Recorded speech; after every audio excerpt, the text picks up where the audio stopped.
बिहार में मैं रविंद्र सिंह आपके साथ। तो नवादा सीट बदले जाने से केंद्रीय मंत्री गिरिराज सिंह नाराज हैं। हालांकि वो अपनी नाराजगी शब्दों में प्रकट नहीं कर रहे हैं, लेकिन उनका चेहरा सारी कहानी खुद ब खुद बयां कर रहा है। सीट बदले जाने के सवाल पर गिरिराज सिंह सिर्फ इतना कहते हैं, कार्यकर्ता था, हूं और रहूंगा।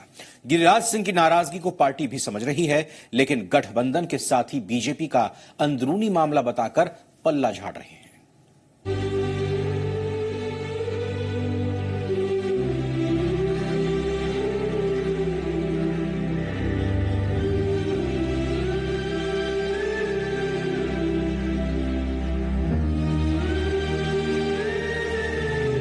सीट बदल जाने से दुखी और नाराज हैं गिरिराज।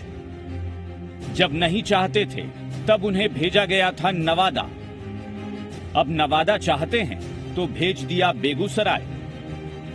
गिरिराज को नहीं भा रहा पार्टी का फैसला। बीजेपी के दादा गिरिराज सिंह नाराज हैं, लेकिन बेबसी ऐसी कि नाराजगी को व्यक्त भी नहीं कर पा रहे हैं। गिरिराज ही बिहार के केंद्रीय मंत्रियों में ऐसे हैं जिनकी सीट को बदल दिया गया।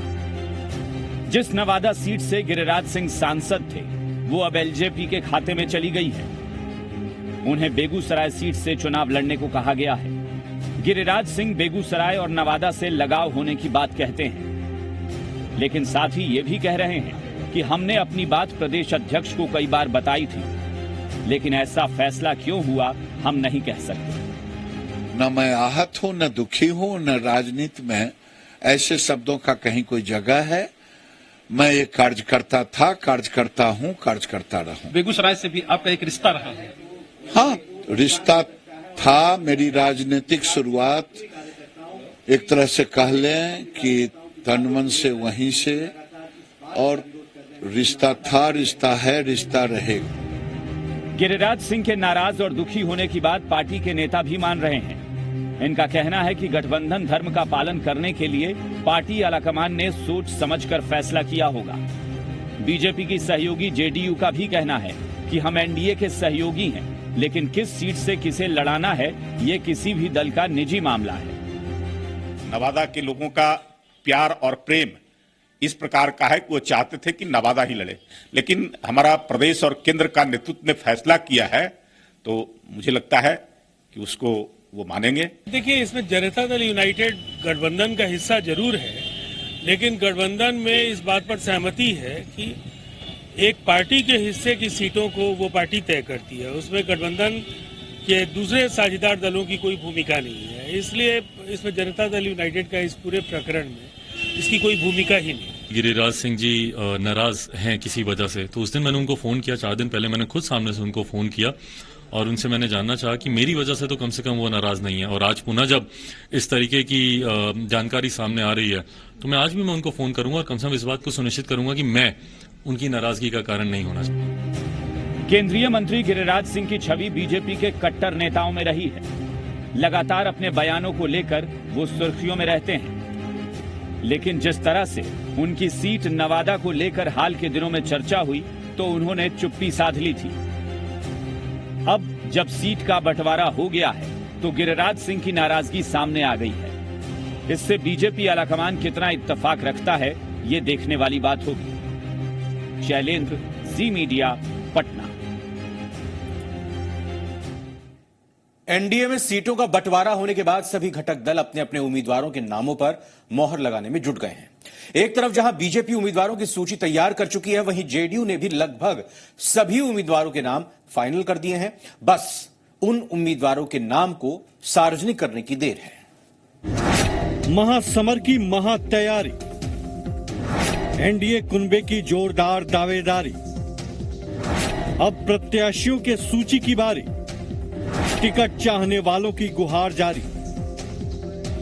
लोकसभा चुनाव के सियासी महासमर की तैयारी में एनडीए कुनबा महागठबंधन से आगे है। पहले सहमति से सीटों का बंटवारा, फिर एक साथ अपनी अपनी दावेदारी की सीटों का ऐलान, और अब प्रत्याशियों के नाम के ऐलान की बारी है। दिल्ली से लेकर पटना तक चुनावी चौसर की चाल कसी जा रही है। दिल्ली में एलजेपी संसदीय बोर्ड की बैठक हुई। एलजेपी ने अपने उम्मीदवारों की लिस्ट फाइनल कर ली। लेकिन गोवा के सीएम मनोहर पर्रिकर के निधन की वजह से उम्मीदवारों का ऐलान टाल दिया गया। चिराग पासवान ने कहा कि जल्दी ही उम्मीदवारों के नाम का ऐलान होगा। गोवा के मुख्यमंत्री और भारत सरकार के पूर्व रक्षा मंत्री मनोहर पर्रिकर जी का जिस तरीके से कल दुखद निधन हुआ, उसको लेकर हम लोग किसी भी प्रत्याशी के नाम की आज हम लोग घोषणा नहीं कर रहे हैं। मुझे उम्मीद है कि बहुत जल्द इसको लेकर घोषणा होगी। जिनको रिपीट करना हमारे संसदीय बोर्ड ने उचित समझा, उनको रिपीट किया गया, इसको लेकर चर्चा हुई। और जहां पर हम लोग को ऐसा महसूस हुआ कि लोक जनशक्ति पार्टी के प्रत्याशी, एनडीए के प्रत्याशियों को बदलने की जरूरत है, तो उनको भी लेकर आज संसदीय बोर्ड में इस बात को लेकर चर्चा हुई। एलजेपी के खाते में इस बार 6 सीटें दी गई हैं। इसमें वैशाली, हाजीपुर, समस्तीपुर, खगड़िया, नवादा और जमुई सीट शामिल है। जमुई सीट से रामविलास पासवान के बेटे चिराग पासवान सांसद हैं। सूत्रों के मुताबिक केंद्रीय मंत्री रामविलास पासवान के भाई पशुपति कुमार पारस हाजीपुर सीट से लोकसभा का चुनाव लड़ेंगे।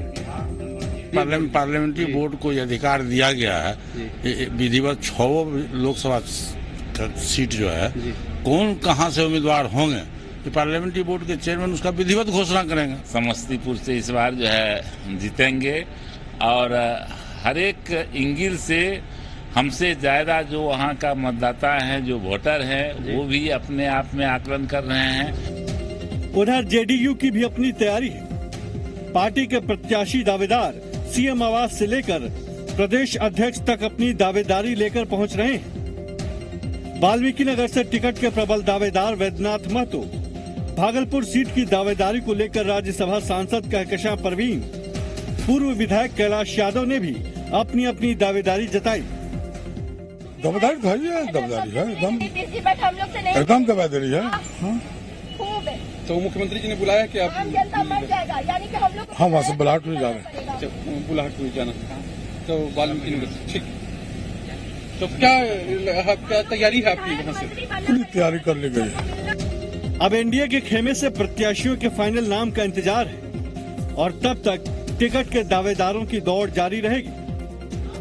दिल्ली से आसिफ इकबाल, पटना से शैलेंद्र के साथ ब्यूरो रिपोर्ट, जी मीडिया।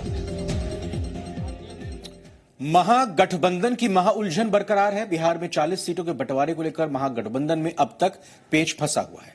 सीटों के बंटवारे को लेकर बैठकों का दौर अभी भी जारी है। बीच बीच में डैमेज कंट्रोल के लिए सब ठीक होने के बयान जारी किए जा रहे हैं और अगले 24 से 48 घंटे में गठबंधन की तमाम दिक्कतें दूर कर सीटों के ऐलान का दावा हो रहा है। चुनाव से पहले ही महासंकट में महागठबंधन। महागठबंधन में अभी भी सीटों को लेकर पेच फंसा। कब सुलझेगी महागठबंधन में महाउलझन की गुत्थी? कांग्रेस की प्रेशर पॉलिटिक्स, जीतन राम मांझी की महत्वाकांक्षा और आरजेडी के सख्त स्टैंड के चलते महागठबंधन में सीट बंटवारे का मसला नाजुक मोड़ पर पहुंच चुका है। आरजेडी कांग्रेस को 8 सीटों से ज्यादा देने के पक्ष में नहीं है और कांग्रेस 11 से कम के लिए तैयार नहीं। 3 सीटों पर मान चुके मांझी ने 5 की मांग शुरू कर दी है। मुकेश सहनी भी दरभंगा की जिद पर दोबारा अड़ गए। पप्पू यादव की कहानी भी लटक गई। उपेंद्र कुशवाहा भी 4 सीट की मांग पर अड़े। हालांकि बार बार गठबंधन के नेताओं की ओर से दलील दी जा रही है कि कुनबे में सब ठीक है। एनडीए ने कल क्लियर किया है कि कौन पार्टी किस सीट पर लड़े, तो कल उनका हुआ है, हमारा भी आज से कल तक हो जाएगा। इसमें कहीं कोई असमंजस की स्थिति नहीं है। आज से कल तक हम बता रहे हैं कि सारी स्थिति आपके सामने आ जाएगी। Everything is absolutely fine. गठबंधन हमारा बिल्कुल मजबूती के साथ और पूरे बिहार के अंदर हम लोग मजबूती से चुनाव लड़ेंगे गठबंधन के अंदर, और कल या परसों तक हम लोग इसको बिल्कुल स्पष्ट कर देंगे कौन कितनी सीटों पे चुनाव लड़ेंगे। कांग्रेस के साथ आरजेडी के संबंधों में खटास का अंदाजा 2 दिन पहले ही तेजस्वी यादव के ट्वीट से लग गया था, जिसमें उन्होंने साथी दलों को चंद सीटों के लिए अहंकार से बचने की नसीहत दी थी। तेजस्वी के ट्वीट को कांग्रेस के लिए चेतावनी माना जाने लगा। सूत्रों का दावा है कि आरजेडी का स्टैंड कांग्रेस को नागवार लगा। फिर घटक दलों की चालें आड़ी तिरछी होने लगी थी, संबंध असहज दिखने लगे। उपेंद्र कुशवाहा को आनन फानन में दिल्ली तलब कर लिया गया। कांग्रेस से सदानंद सिंह को भी बुलाया गया। हालांकि आरजेडी और कांग्रेस की ओर से सब ठीक होने का बार बार दावा किया जा रहा है। गठबंधन में कुछ भी हो सकता है। गठबंधन में ये हम उस पर लाइन पर थोड़े के फिक्स हैं कि जो हम ये होते हैं, हम भी उसमें 5 में एक पार्टनर हैं। तो यदि सबकी सहमति होगी कि आप ही कम हो जाइए, हम भी कम होते हैं, वो भी कम होते हैं, तो मान जाएंगे इस बात पर। इसमें क्या लगता है, कोई अटका हुआ थोड़े वहाँ पर क्वेश्चन है? हालात और माहौल देख रहा है, इसमें महागठबंधन को एकजुट होकर अहंकार को पीछे छोड़कर महागठबंधन कैसे मजबूत हो, जुमला पार्टी वाले भारतीय जनता पार्टी को कैसे शिकस्त दें, इस पर सबों को सोचना पड़ेगा। उधर महागठबंधन में अब तक सीटों की उलझन पर सत्ता पक्ष के नेता सियासी तंज कस रहे हैं। कहा जा रहा है कि महागठबंधन में सबकी अपनी अपनी चाहत है और यही चाहत बिखराव की वजह भी।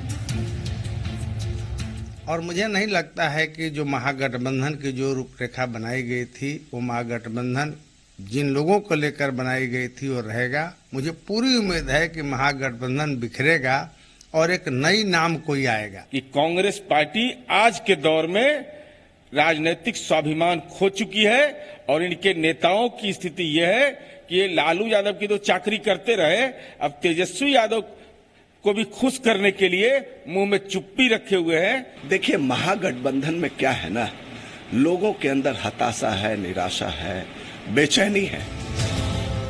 महागठबंधन में उपजे संकट का समाधान निकालने के लिए घटक दलों की कवायद जारी है। सुलह की कोशिशें तेज हैं। सहमति का दावा किया जा रहा है, लेकिन अभी भी कुछ सीटों पर पेंच फंसा है। हालांकि ये भी कहा जा रहा है कि मंगलवार को महागठबंधन के नेता पटना में सीटों का ऐलान कर देंगे। अब महागठबंधन की इस नई तारीख का इंतजार है। दिल्ली से आसिफ इकबाल, पटना से धीरज ठाकुर और प्रीतम कुमार के साथ ब्यूरो रिपोर्ट, जी मीडिया।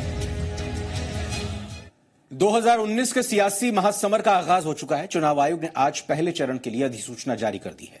ऐसे में आम चुनाव की औपचारिक प्रक्रिया शुरू हो गई है। इस बार के लोकसभा चुनाव 7 चरणों में होंगे। लोकसभा चुनाव का पहला चरण 11 अप्रैल को है। इस दिन अलग अलग राज्यों की 91 सीट्स पर वोटिंग होगी। बिहार की 4 सीटों पर भी पहले चरण में चुनाव होंगे। 25 मार्च तक पहले चरण की सीटों के लिए नामांकन होगा। महासमर का पहला चरण, पहले चरण के लिए नामांकन शुरू। निर्वाचन आयोग ने जारी की अधिसूचना। 11 अप्रैल को पहले चरण का मतदान। लोकसभा चुनाव के पहले चरण के तहत 91 सीटों के लिए अधिसूचना जारी होने के साथ ही आम चुनाव की औपचारिक प्रक्रिया शुरू हो गई। पहले चरण में बिहार के 4 लोकसभा क्षेत्र गया, औरंगाबाद, जमुई और नवादा सीट पर चुनाव होंगे। पहले चरण के लिए 25 मार्च तक नामांकन दाखिल किया जा सकता है। कोई भी प्रत्याशी नामांकन के दौरान रोड शो में अपने साथ केवल 10 गाड़ियों तक का काफिला ही लेकर चल सकता है। नामांकन के दौरान प्रत्याशियों को अपनी संपत्ति का ब्यौरा देना होगा। इस बार उम्मीदवार को अपने पूरे परिवार का 5 साल का आयकर रिटर्न दाखिल करना होगा। चल अचल संपत्ति का ब्यौरा देने के साथ ही ये भी बताना होगा कि उम्मीदवार पर कितने आश्रित हैं। उम्मीदवारों को सोशल मीडिया पर बने सभी अकाउंट का विवरण भी भरना होगा। चुनाव आयोग के नए नियम के तहत अगर नामांकन के दौरान इस बार आपराधिक इतिहास छिपाया तो स्क्रूटनी के दौरान नामांकन निरस्त हो जाएगा। इस बार नामांकन के लिए फॉर्म 26 में 2 शपथ पत्रों के स्थान पर एक ही शपथ पत्र लगाना होगा। निर्वाचन आयोग ने फॉर्म में दिए सभी कॉलम भरने अनिवार्य कर दिए हैं। यदि प्रत्याशी ने एक भी कॉलम खाली छोड़ा तो उसका नामांकन रद्द कर दिया जाएगा और वो चुनाव नहीं लड़ सकेगा। नामांकन के दौरान शपथ पत्र में किसी कॉलम में यदि कोई सूचना प्रत्याशी से संबंधित नहीं है तो इस कॉलम में लागू नहीं है लिखेंगे। यदि लागू है तो पूरा विवरण दिया जाएगा, लेकिन इसे खाली नहीं छोड़े। चुनाव में खर्च के लिए प्रत्याशी द्वारा बैंक में नया खाता खुलवाना अनिवार्य है। चुनाव के लिए सभी खर्च उसे इसी खाते से करने होंगे। सभी प्रत्याशियों को अपने खर्च रजिस्टर का ब्यौरा कम से कम 3 बार खर्च कमेटी को देना होगा। पहले चरण में बिहार के 4 लोकसभा क्षेत्र में चुनाव होंगे। इसमें गया भी शामिल है और यहाँ भी नामांकन की प्रक्रिया की अधिसूचना आज जारी कर दी गई। 18 मार्च से लेकर 25 मार्च तक यह नामांकन लिया जाएगा और जो समय निर्धारित किया गया है निर्वाचन आयोग द्वारा 11 बजे से लेकर 3 बजे तक। 11 अप्रैल को प्रथम चरण के जो चुनाव होने हैं उसमें मतदान गया में होंगे, तो सभी प्रशासनिक तैयारियां मुकम्मल हो गई हैं। अतिरिक्त बल तैनात किए गए हैं। पूरे शहर में जगह जगह पर चौकसी और सघन जांच अभियान जो है वो चलाया जा रहा है और समाहरणालय में इसको लेकर पूरी तैयारी है और अधिसूचना जारी होने के बाद फिर नामांकन की प्रक्रिया जो है वो शुरू होगी और चाक चौबंद सुरक्षा व्यवस्था की दावेदारी की गई है और स्वच्छ निष्पक्ष चुनाव हो, किसी तरह की कोई परेशानी न हो, इसको लेकर भी प्रशासनिक स्तर पर हर तैयारियां पूरी कर ली गई है। कैमरामैन सिंधु मनीष के साथ जी मीडिया गया। आज पहले चरण के नामांकन के पहले दिन सिर्फ एक प्रत्याशी ने नामांकन दाखिल किया। औरंगाबाद सीट पर स्वराज लोकदल पार्टी के प्रत्याशी ने पर्चा भरा। पहले चरण में औरंगाबाद, गया, जमुई और नवादा सीट पर चुनाव हो रहे हैं।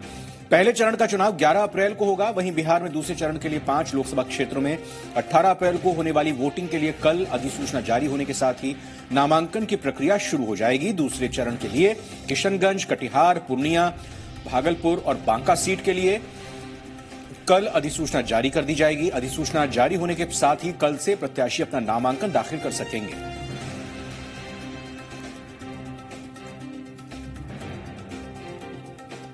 प्रथम चरण के निर्वाचन के नॉमिनेशन होने की पहली तिथि है और कुल 4 लोकसभा क्षेत्रों के लिए और 1 विधानसभा क्षेत्र के लिए निर्वाचन का कार्य आज से आरंभ हुआ। मात्र 1 नाम निर्देशन पत्र दाखिल हुआ है और वो है औरंगाबाद जिले में सोम प्रकाश अभ्यर्थी का नाम है और उनकी पार्टी का नाम है स्वराज पार्टी लोकतांत्रिक। दूसरे फेज का नॉमिनेशन भी कल से शुरू हो जाएगा। जिन जिन लोकसभा क्षेत्रों का शुरू होना है वो है किशनगंज, कटिहार, पूर्णिया, भागलपुर और बांका। 2019 की शतरंज जनता जाएगी किसके संग? महागठबंधन, एनडीए में जंग। कौन है जनता का भरोसेमंद? किसके वादों पर करें एतबार? अब की बार किसकी सरकार? सिर्फ जी बिहार झारखंड पर। को powered by Amul body warmer, अब्रहो कॉम्फी और Asian Paints. Asian Paints Ultima Protect lamination वाला एक्सटीरियर पेंट। और आइए रुक करते हैं कुछ और खबरों का। आरजेडी सुप्रीमो लालू प्रसाद यादव के देश में संकट वाले ट्वीट पर सियासी घमासान मचा है। पहले बिहार के डिप्टी सीएम सुशील मोदी ने ट्वीट के जरिए ही लालू यादव पर पलटवार किया।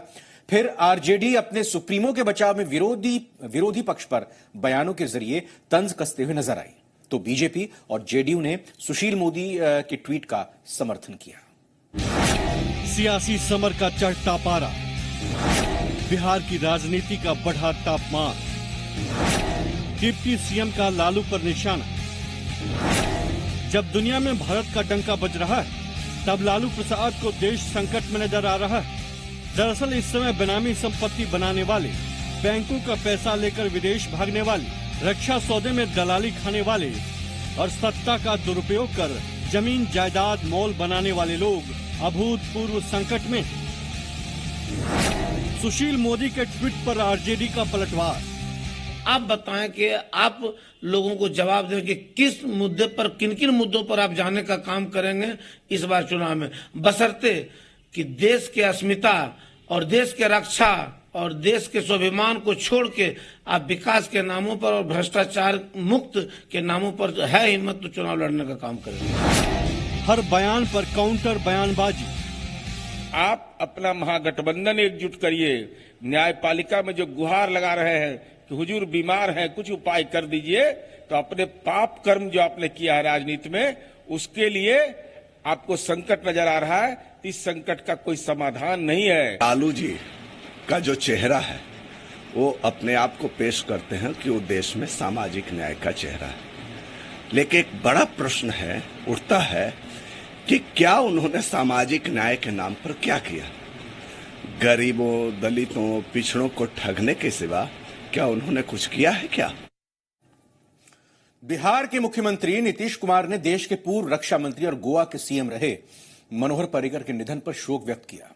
सीएम नीतीश कुमार पटना सिटी के खानखा मुनीमिया में आयोजित उर्स कार्यक्रम में पहुंचे थे। यहां पर सीएम ने चादरपोशी भी की। चादरपोशी के बाद सीएम नीतीश कुमार सूफी रिसर्च सेंटर भी गए।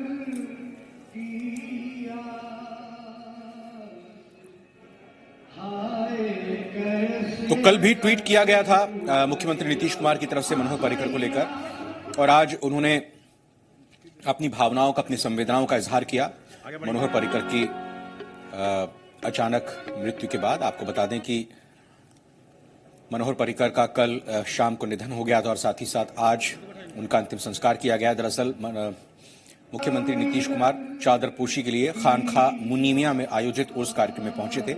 वहां उन्होंने ये श्रद्धांजलि अर्पित की।